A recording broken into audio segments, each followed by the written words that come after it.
Quaithe of the Shadow. To many, she's one of the most enigmatic characters in A Song of Ice and Fire. A veiled, cryptic figure who appears in the deserts of Essos, cloaked in red lacquer and shadow, offering riddles to Daenerys Targaryen. Her words echo through the heat of Slaver's Bay like a desert whisper, warning of dangers yet unseen. But who is she really?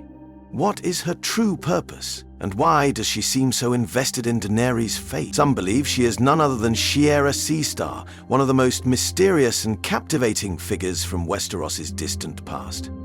This theory, like the best of George R.R. Martin's work, is a blend of shadow and flame, pieced together from hints scattered across the pages of his epic saga. To understand this theory, we must first look at who Shiera Seastar truly was. Born as one of the great bastards of King Aegon IV Targaryen, Shiera was the daughter of a Targaryen king and a Lysene noblewoman, celebrated for her incomparable beauty and rumored to have dabbled deeply in the dark arts. Described as having mismatched eyes, one blue, one green, and a taste for arcane knowledge, she was a woman who walked the line between shadow and light, beauty and danger. She is said to have kept her lovers enthralled, her enemies entrapped, and her mysteries unsolved. According to the histories, she was the lover of Bloodraven, the albino sorcerer and spy master who would later become the enigmatic three-eyed raven. Together, they formed a pair whose secrets were whispered from the Red Keep to the shadowed corners of the East. The idea that Quaithe could be Shiera Seastar rests on a few compelling parallels. First, both women share a fascination with the arcane. Quaithe we know as a Shadowbinder, a sorceress of the Shadowlands, a place as steeped in dark magic as Shiera was said to be. Shadowbinders, like those who hail from Asshai, are rumored to wield ancient, dangerous powers. Powers hinted at in the glass candles that flicker in the dark corners of Essos, and the mysterious black stones that dot the world. The glass candles specifically hold a crucial connection. These magical objects are said to burn with a heatless flame, granting those who use them the ability to see across vast distances, speak through the air, and peer into the hearts of men. Quaithe's ability to reach Daenerys through her dreams, to send cryptic messages across oceans, could be the work of such a candle, a craft that Shiera herself, as a known practitioner of the arcane, might have mastered. There is also the question of longevity. Shiera Seastar, if alive in Quaithe's time, would be well over a century old, but this is not beyond the realm of possibility in Martin's world. After all, her former lover, Brynden Rivers, survived into extreme old age by becoming one with the weirwood roots beneath the ancient trees of the far north. If he could live on as a ghostly, vine-tangled presence within the mind of the three-eyed raven, then it is not unthinkable that Shiera might have found her own way to transcend time, perhaps through the dark arts she was said to covet. Furthermore, the physical description of Shiera, with her mismatched eyes and haunting beauty, is never directly contradicted by Quaithe's obscured appearance. Always seen through her lacquered mask, we cannot know if the eyes behind it are of two colors or if the face hidden beneath it holds the ageless beauty once famed in Westeros. It is entirely possible that the mask is not just a mark of her order, but a means to hide her true identity, a necessary precaution if one wishes to roam the world unnoticed for decades or even centuries. And yet, there is more to this theory, more whispers of glass candles and shadowy spells that might connect these two mysterious women across time and sea. But before we can unravel the final threads, we must look deeper into the histories of both Essos and Westeros and the peculiar ways in which magic clings to bloodlines, twisting through them like the roots of an ancient weirwood. We must ask why Quaithe is so invested in Daenerys, why her warnings come laced with such urgency, and why she alone seems to understand the perils facing the last Dragon Queen. But why, if Quaithe is truly Shiera Seastar, would she take such a keen interest in Daenerys Targaryen? One possible answer lies in the ancient and often twisted loyalty that binds the Targaryen bloodline. Shiera, as a daughter of Aegon IV, would share blood with Daenerys, making her a distant ancestor, a connection that, in the world of A Song of Ice and Fire, often carries deep mystical significance. The Targaryens have always been a family obsessed with prophecy and power, with their bloodline intertwined with the magic of old Valyria and the fiery breath of dragons. If Shiera truly mastered the arcane arts as her legend suggests, she might feel a vested interest in preserving her family's legacy through the last living Targaryen queen. Furthermore, Shiera's past is marked by a profound connection to another master of prophecy and sorcery, Bloodraven. He too was a Targaryen bastard, and together they formed one of the most formidable pairs in the history of Westeros, bound by their shared blood and dark ambitions. Bloodraven, as the three-eyed raven, has his own role to play in the fate of Westeros, watching through the eyes of weirwoods, guiding Bran Stark toward his destiny. If Shiera is Quaithe, perhaps he is performing a similar role, acting as a guiding force for Daenerys, steering her toward the fulfillment of her destiny across the Narrow Sea. Consider the nature of Quaithe's warnings. She tells Daenerys to go west, to go east, to go forward, to go back, and to never take counsel at the glass candles. These riddles, at first glance, seem purely mystical, but they carry a deep hidden logic that reflects the twisted path of Targaryen history. Shiera, as a woman deeply entrenched in the politics and power struggles of her era, would understand the dangers that Daenerys faces better than most. She might seek to guide Daenerys away from the perils of those who would seek to manipulate her, the warlocks of Quaithe, the slavers of Yunkai, the merchants of Volantis, and perhaps even those in Westeros who might wish to bend the Targaryen line to their will once more. Moreover, Quaithe's interest in the fate of dragons is another intriguing connection. Shiera, a Targaryen by blood, would have a natural affinity for dragons, the living symbols of her family's ancient power. Quaithe's words to Daenerys about "the dragon must know 3 heads" and the return of the Fireborn suggest an understanding of the deeper prophecies surrounding the Targaryen line. This obsession with dragons and the rebirth of fire aligns closely with what we might expect from a woman like Shiera, whose family history is marked by fire and blood and whose own life was intertwined with one of the most notorious Targaryen sorcerers in history. Then there is the matter of Quaithe's mask, a distinctive piece of lacquered wood that obscures her face. In Essos, such masks are often used by shadowbinders and other practitioners of dark arts to hide their true nature, perhaps even to shield themselves from the effects of the magic they wield. But could it also serve a more personal purpose? If Quaithe is Shiera, the mask might be a practical choice, a way to conceal her true identity as a woman who should be long dead, or at least lost to history. It is a fitting metaphor in a way, a woman who has outlived her era, who has seen kingdoms rise and fall, hiding her ancient, perhaps even unnaturally preserved face behind a shield of polished red. And yet, despite all these tantalizing connections, there remains a deeper mystery. What does Quaithe truly want? What is her ultimate goal? And why does she seem so invested in Daenerys' path? Is it merely a matter of blood, or does she see something greater in Daenerys? A fulfillment of prophecies whispered through generations? A chance to reclaim the glories of old Valyria, or perhaps to settle scores that have festered for a century? To answer this, we must delve deeper into the whispers of prophecy and the echoes of forgotten wars, where the shadows of the past still linger over the Iron Throne. To grasp the full scope of this theory, we need to consider the role of prophecy in A Song of Ice and Fire. Prophecies in Martin's world are like tangled threads, rarely straightforward, often layered with double meanings, and prone to misinterpretation. Quaithe's cryptic warnings to Daenerys seem to fit this pattern perfectly. She urges Daenerys to remember who you are, a phrase that echoes the Targaryen family's ancient, often tragic, struggle to balance fire and blood. If Quaithe is indeed Shiera Seastar, this line takes on a deeper resonance, perhaps serving as both a reminder and a warning that the legacy of their bloodline is both their greatest strength and their darkest curse. Shiera, as a Targaryen descendant, would be intimately familiar with the prophecies surrounding her family. She would know of the doom that comes to those who forget their heritage or ignore the harsh lessons of their blood. The Targaryens were not just dragon lords. They were kings and queens driven by a deep, often destructive hunger for power. They danced with dragons, broke kingdoms, and bound themselves to the fiery, unpredictable forces of their Valyrian past. If Shiera has lived long enough to see the fall of her house, it would explain her intense desire to guide Daenerys, perhaps out of a mix of pride, guilt, and a longing for redemption. There is also the matter of glass candles, which Quaithe repeatedly references.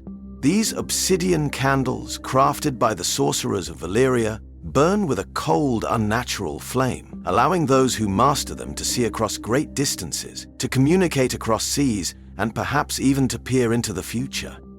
If Shiera mastered such dark arts in her youth, as many whispers suggest, then her guidance to Daenerys might be shaped by visions glimpsed through these flickering, blackened lights. She may have foreseen the rise of a new Targaryen queen, the birth of dragons, and a great war to come, and if so, her words to Daenerys might be more than just riddles.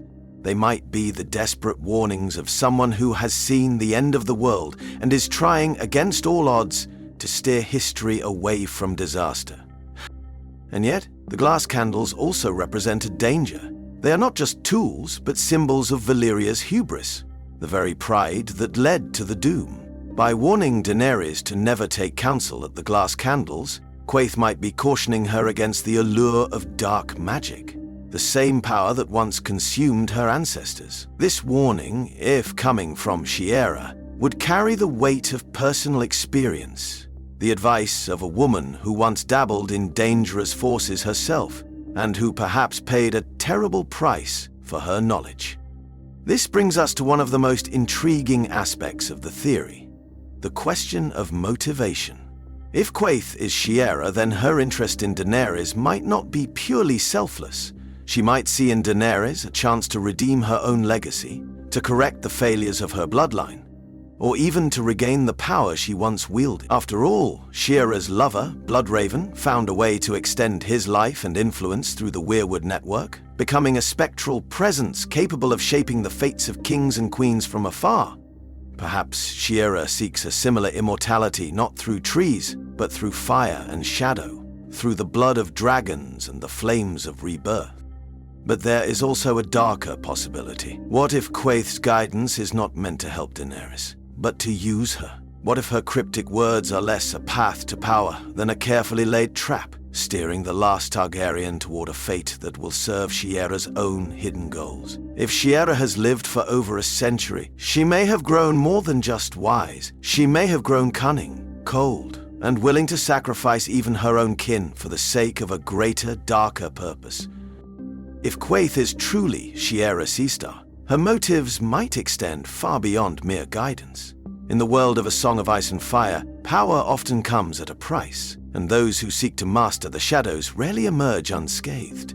Shiera, known for her beauty, cunning, and hunger for forbidden knowledge, might have found a way to prolong her life through the very arts that consumed her former lover, Bloodraven. But such dark magic is rarely without consequence, and it raises the question, what would drive her to linger in the world for so long, hidden behind a lacquered mask, speaking only in whispers to a distant queen? One possibility is that Shiera, if she became Quaithe, is pursuing a form of power even older and darker than the Iron Throne itself. The Shadowbinders of Asshai, the order to which Quaithe appears to belong, are known for their mastery of spells that bend light and darkness, for rites whispered to the stars and blood sacrificed to forgotten gods. If Shiera took this path, she may have discovered secrets that stretch back to the dawn of history, to the lost empire of Valyria, to the mysteries of the great empire of the Dawn, or even to the ancient, unknowable forces of the world itself. In this context, her guidance to Daenerys might be less about family loyalty and more about shaping the future in her own image, bending the tides of prophecy to serve her will. Consider, too, the otherworldly nature of Quaithe's words. Her advice to Daenerys is often obscure, veiled in metaphor, as if she is trying to guide her not just through the dangers of Essos, but through the very currents of fate itself. To go north, you must go south. To reach the west, you must go east, she says. a riddle that reflects the cyclical, often paradoxical nature of prophecy in Martin's world. It hints at the great wheel of time, the rise and fall of empires, and the ancient, repeating struggles between light and dark, fire and ice. If Shiera truly did learn to extend her life, if she indeed mastered the shadowed arts of Asshai, then it is possible she has witnessed these cycles herself, watching as kingdoms rise and fall, as the descendants of her bloodline claw their way toward power and plunge themselves into ruin. Perhaps her cryptic warnings are less about guiding Daenerys to victory and more about breaking this endless cycle, or more darkly, ensuring that it turns in her favor. After all, those who live too long often find themselves less concerned with right and wrong and more obsessed with their own survival and legacy. There is also the question of how Quaithe, if she is Shiera, fits into the broader web of magic that stretches across Essos and beyond. The Shadowbinders of Asshai are a mysterious order, rarely seen outside their shadowed city, yet their influence can be felt across the known world. Melisandre, the Red Priestess, speaks of shadow binding and the powers of fire. And the Warlocks of Quaithe, too, share a connection to these ancient arts through their own dark, glass-fueled visions. If Shiera has survived among these practitioners, she may be part of a hidden struggle for control over the arcane forces that are slowly reawakening in the world. A struggle that Daenerys herself represents as the living symbol of fire reborn. Finally, there is the possibility that Shiera's goals are not merely personal, but part of a larger, darker plan, one that reaches beyond the Targaryen legacy to the very heart of the world's coming conflict. If Shiera has lived long enough to see the slow creep of the long night, to sense the ancient cold rising in the north, she might be positioning Daenerys not just as a queen, but as a weapon. A living flame meant to burn back the darkness and, perhaps, to exact a terrible vengeance on those who once betrayed her bloodline. But if this is true, then the question remains, to what end? What is it that Shiera truly seeks, hidden behind her mask, whispering through the flames of glass candles and the dreams of a dragon queen? Is it vengeance, redemption, or something even more profound? A final desperate grasp at immortality in a world that has long since forgotten her name? If we accept that Quaithe is Shiera Seastar, it raises profound questions about the nature of power, identity, and legacy in A Song of Ice and Fire. Shiera was a woman defined by her beauty, her cunning, and her unquenchable thirst for knowledge.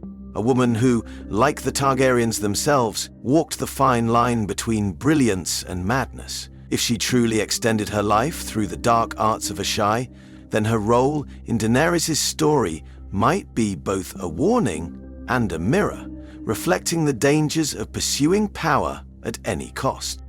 This idea casts Quaithe's repeated exhortations for Daenerys to remember who you are in a new, more personal light. If Shiera is guiding her, she might see in Daenerys the same potential for greatness and for tragedy that once defined her own life. She might be attempting to steer Daenerys away from the madness and ruin that consumed so many Targaryens before her, or perhaps she seeks to shape the young queen into a figure capable of fulfilling the old Valyrian prophecies, of breaking the endless cycle of fire and blood that has defined their line.